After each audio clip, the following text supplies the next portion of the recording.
Assalamualaikum warahmatullahi wabarakatuh. Alhamdulillahirabbil alamin. Alhamdulillahirabbil alamin. Tentunya puji dan syukur kita panjatkan kehadirat Allah Subhanahu wa taala bahwasanya di kesempatan pagi hari ini pendengar dan pemirsa RRI Net, kami hadir kembali dalam program Mutiara Pagi Pro 1 RRI Bandung yang tentunya akan menemani Anda di kesempatan pagi hari ini. Dan saat ini pendengar sudah hadir bersama saya Bapak Ustadz Yogaswara SPDI, beliau selaku founder dari MT Majidah, juga selaku penyuluh agama Islam dari Kementerian Agama Kota Bandung. Assalamualaikum warahmatullahi wabarakatuh. Waalaikumsalam. Kang Ustadz saja ya, Kang sepertinya Ustadz saja, lebih membaur begitu ya.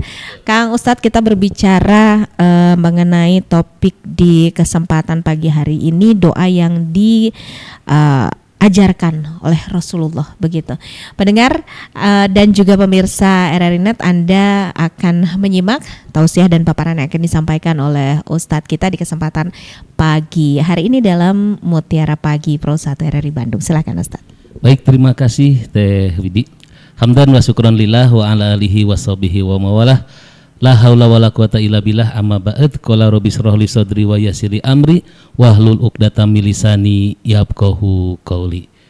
Qala Allah ta'ala fi kitabihil karim, a'udzu billahi minasyaitonir rajim, bismillahirrahmanirrahim, wa ma khalaqtul jinna wal insa illa liya'budun. Pemirsa dan pendengar RRI Net atau RRI Pro 1 Jawa Barat, alhamdulillah tentunya di pagi hari ini kita bisa kembali bersama di acara Mutiara Pagi. Tentu ada beberapa tema yang sudah ditetapkan untuk disampaikan. Sesuai dengan tema yang tadi disampaikan ya oleh Teh Widi, bahwa saya ingin sampaikan beberapa doa yang diajarkan Rasulullah kepada kita untuk diamalkan. Doa itu kan sebuah permohonan, sebuah permintaan yang hamba-hamba Allah panjatkan atau diminta, baik di saat-saat yang ijabah ataupun saat-saat waktu yang mungkin menurut kita waktu yang biasa-biasa saja. Tapi tentunya apapun itu, Rasulullah mengajarkan beberapa doa yang bersumber dari Al-Quran. Nah, karena banyak rangkaian doa yang termaktub atau ada di Al-Quran, dan doa ini yang Rasulullah sampaikan kepada kita ada di surat Asy-Syu'ara di ayat 83, 84 dan 85. Tentu doa ini akan memberikan motivasi buat kita semua. Artinya yang kita minta, sebab Allah juga sudah berfirman ya di Al-Ghafir ayat 60, ud'uni astajib lakum, berdoalah kalian kepadaku, niscaya akan aku kabulkan.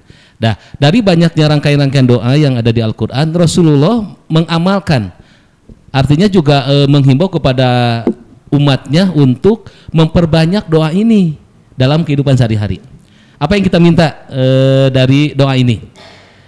Di surat Asy-Syu'ara ayat ke-84 ini Allah berfirman, Rabbi habli hukman wa alhiqni bisolihin. Ya Allah, ya Rabbi, ya Tuhan kami, mungkin dalam berbagai bahasa, Pangeran Abdi, bahasa Sunda, Gusti Abdi, berilah kami hukman, berilah kami hikmah. Hikmah apa? Hikmah dalam kehidupan. Boleh juga dimaknai bahwa hikmah ini adalah ilmu. Untuk apa? Untuk bekal dalam kehidupan kita. Jadi Allah meminta atau Allah menyuruh kepada kita untuk senantiasa berdoa diberikan hikmah atau ilmu untuk kita minta atau untuk kita amalkan dalam kehidupan sehari-hari.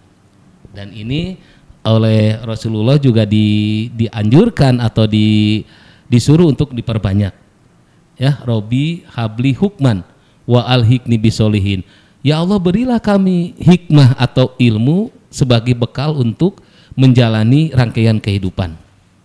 Karena kalau kita membuka tabir kehidupan ini, kayaknya tidak mungkin bagi seseorang atau makhluk-makhluk Allah berjalan tanpa adanya arahan, berjalan tanpa adanya bimbingan dari Allah Subhanahu wa taala. gitu ya. Jadi yang pertama yang kita minta adalah dari rangkaian doa ini berikan hikmah atau hukman walikni bisolihin dan masukkan kami kepada kelompok golongan orang yang atau orang yang soleh dalam kehidupan ini. Siapa orang yang soleh? Mereka orang yang soleh adalah orang yang menjalankan prosesi kehidupan dengan baik sesuai dengan kaidah-kaidah agama. Ya, wal hikni bisolihin. Artinya bahwa kita ingin menjadi manusia yang seimbang, manusia yang mengamalkan segala sesuatu ini berdasarkan tentunya kaidah dari ajaran agama Islam itu sendiri melalui Al-Quran dan Sunnah Rasulullah. Ya, itu jadi yang pertama dari ayat ini kita meminta kepada Allah untuk diberikan hikmah atau ilmu atau hikmah dalam kehidupan, dan juga kita dikelompokkan kepada kelompok orang-orang yang soleh, orang-orang yang senantiasa ihsan, lurus dalam menjalani kehidupannya. Orang soleh adalah orang yang senantiasa taat beribadah, yang ya'muruna bil ma'ruf wa yanhauna 'anil munkar. Jadi senantiasa untuk melakukan perbuatan-perbuatan yang ma'ruf dan meninggalkan perkara-perkara kemunkaran dalam kehidupan ini. Karena kalau kita bicara tentang kemunkaran luar biasa ya, perbuatan dosa, perbuatan maksiat itu sangat sekali dekat dengan kehidupan kita. Makanya kita bermohon kepada Allah, ya Allah jadikan kami orang yang soleh, agar kami bisa menjalankan titah perintah agama dengan sebaik-baiknya, dan kita tentu meninggalkan hal-hal yang dilarang dalam kehidupan. Itu ayat yang pertama atau di ayat yang ke-83 di surat Asy-Syu'ara itu. Ayat yang ke-84 yang kita minta adalah waj'ali lisana sidqin fil akhirin. Ya Allah jadikan kami buah tutur kata yang baik. Untuk siapa? Untuk orang-orang yang hidup di kemudian hari.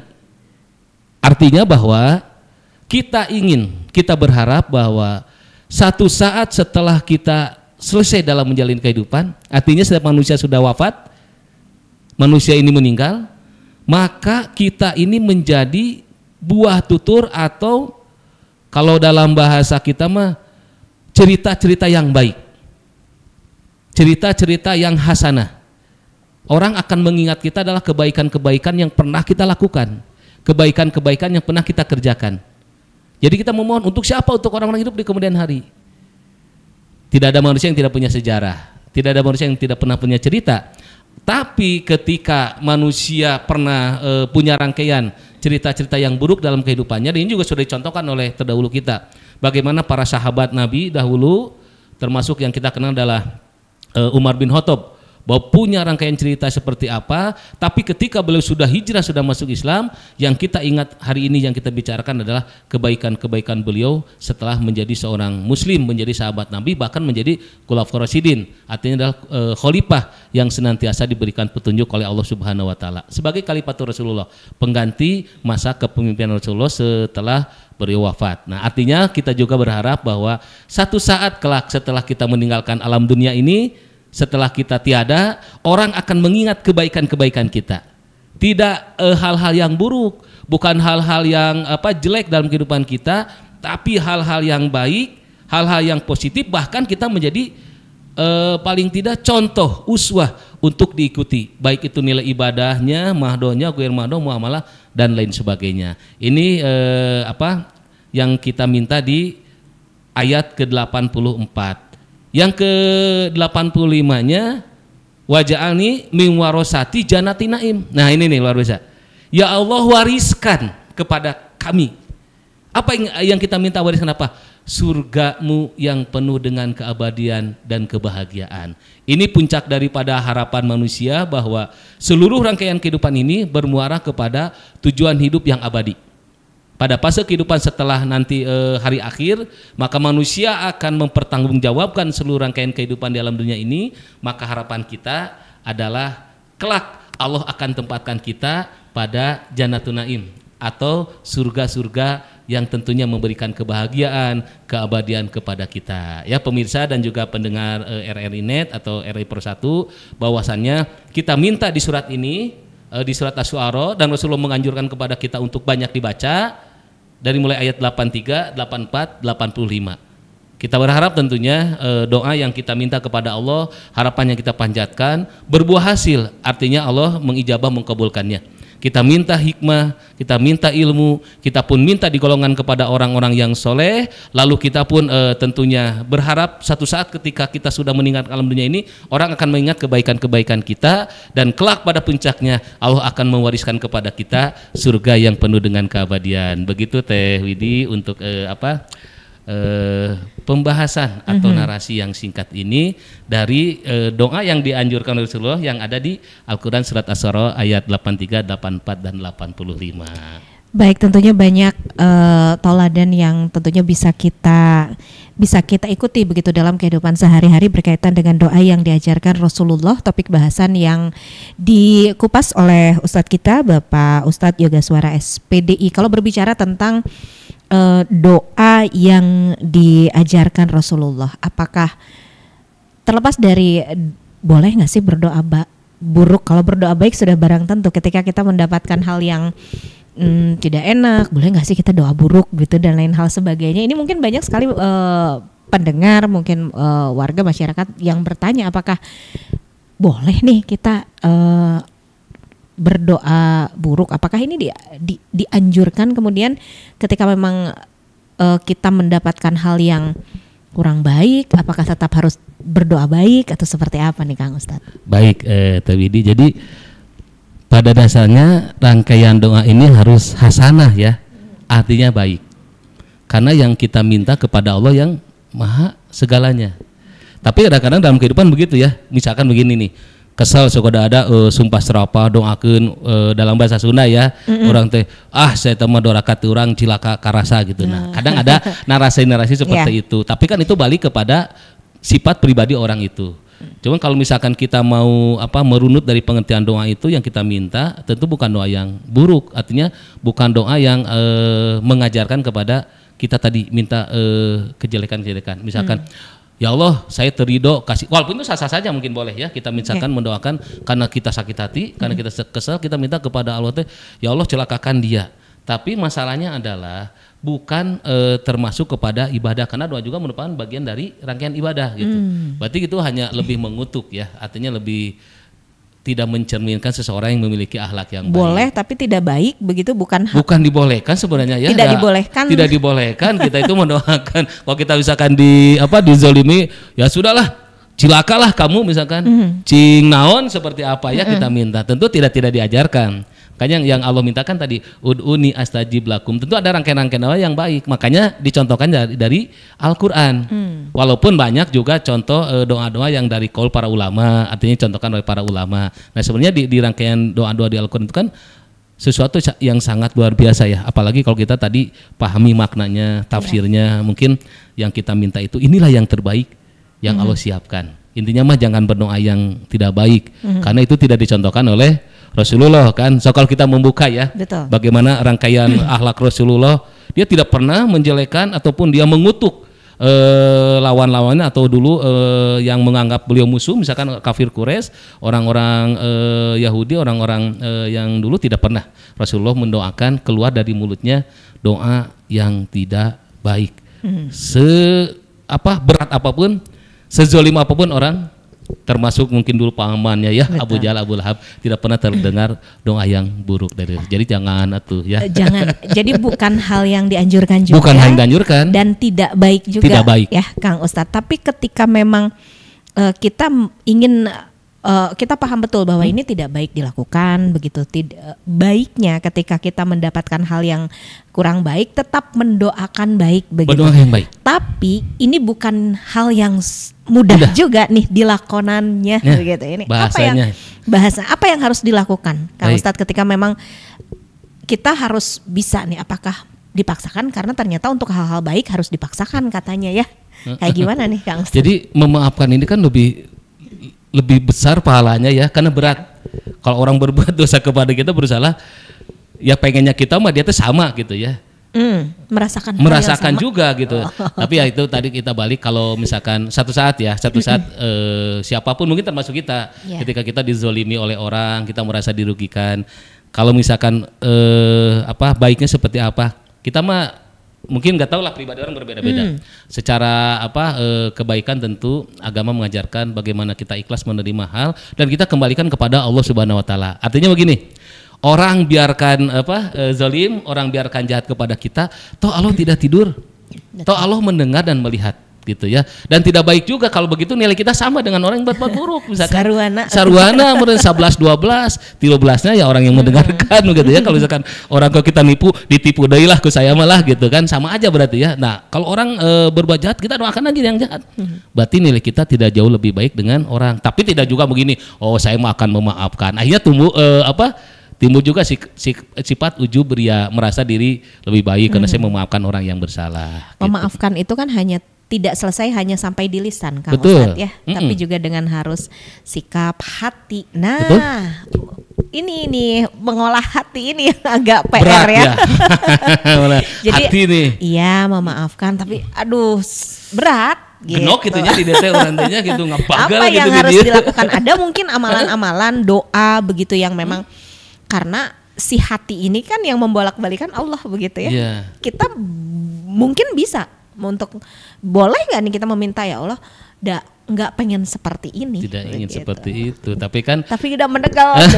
Kan ada salah satu hadis ya muqallibal qulub sabit qalbi ala din. Artinya kita bermohon kepada Allah yang membolak-balikkan hati kita agar artinya ketika kita istiqomah dalam kebaikan kita tetap istiqomah gitu Teh Widi. Jadi ya jangan terbawa juga oleh arus emosional. Tapi kalau kita memang bicara hati, bagaimana hati ini harus senantiasa bersih ya.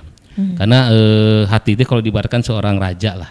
Yeah. Kita ngikutinya dari hati gitu kan. Jadi ala wahyul qalbi itu kalau hatinya jelek ya buruk, mungkin jelek juga sama perbuatan kita. Bener nggak bagel mah? Makanya harus kiat-kiat yang memang harus kita miliki adalah bagaimana kita merasa memiliki sifat yang ikhlas dan menerima. Tapi itu berat ya sekali lagi. Yeah. Tidak semua orang bisa untuk melakukannya. Tapi ketika kita ada kesempatan, kenapa tidak? Ya, jadi begini. Ini saya ingat salah satu quotes yang pernah saya tulis di sosial media begini.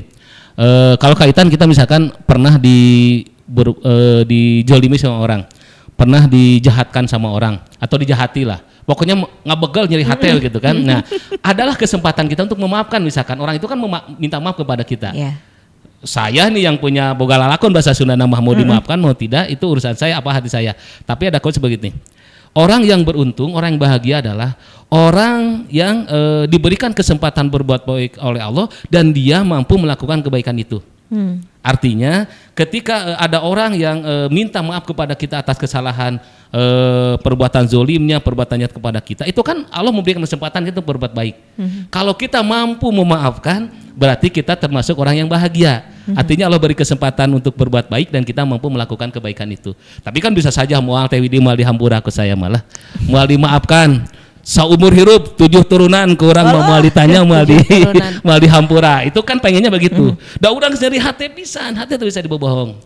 Tapi tadi balik bahwa Allah tidak akan menerima atau kita nilainya sama lah dengan orang yang berbuat jahat kepada kita. Kemudian ketika kita sudah meniatkan bahwa ya udahlah gitu, maafkan saja. Betul. Apapun kondisi dan situasinya seperti apa, memaafkan.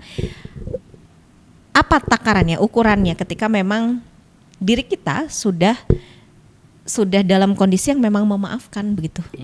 Apa sih yang terlihat nggak kentara kan antara memaafkan dan tidak, itu nggak kentara, antara lisan dan hati itu memang nggak bisa kita ukur ya Kang Ustadz ya. Jadi apa yang kita rasakan ketika memang kita sudah memaafkan, kodenya bahwa kita sudah benar-benar memaafkan itu apa sih yang kita rasakan?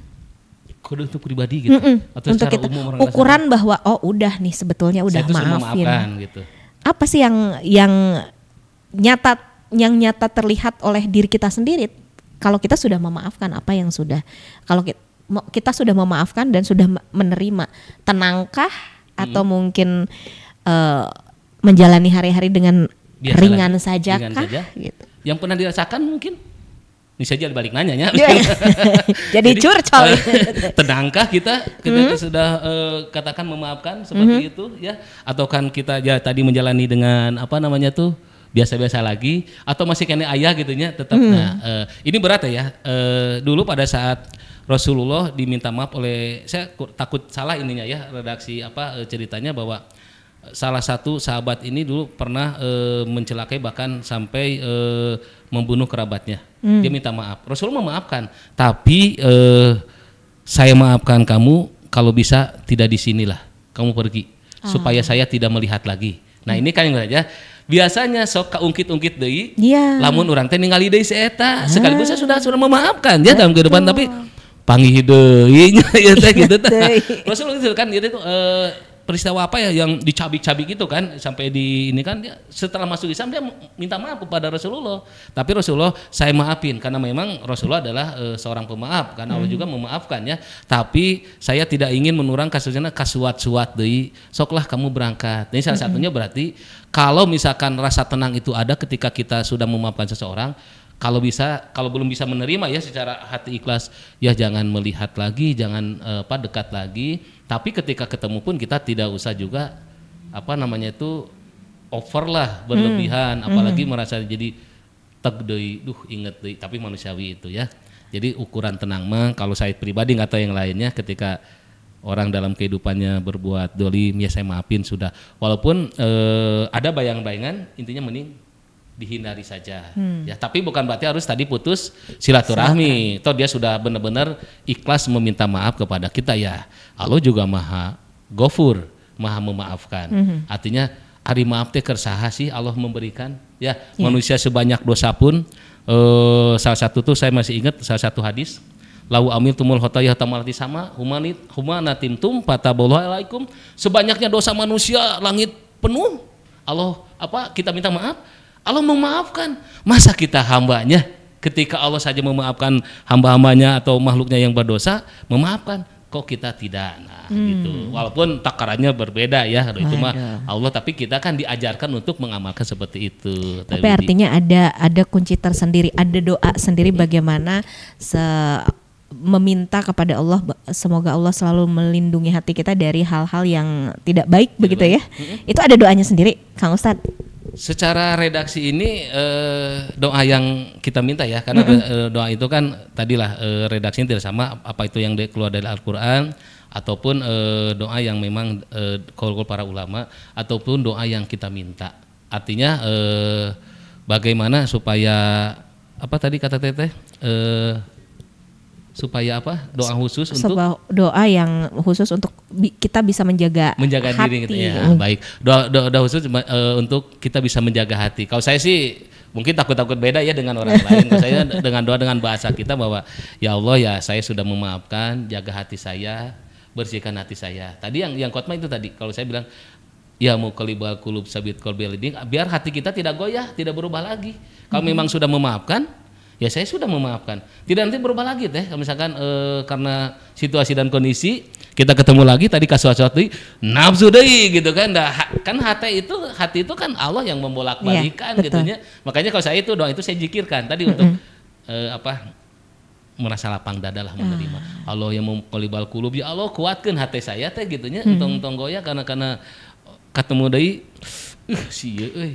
Ngemes deui gitu kan, walaupun sekali lagi manusiawi, tapi ya ikhtiar dan usaha itu adalah kewajiban kita sebagai makhluk Allah. Nanti ya Allah yang kabulkan atau tidak ya kembali kepada juga Allah yang maha segalanya gitu. Dan tentunya juga banyak doa baik yang diajarkan Rasulullah bagaimana kita tetap bisa menjaga hati kita bersih begitu ya.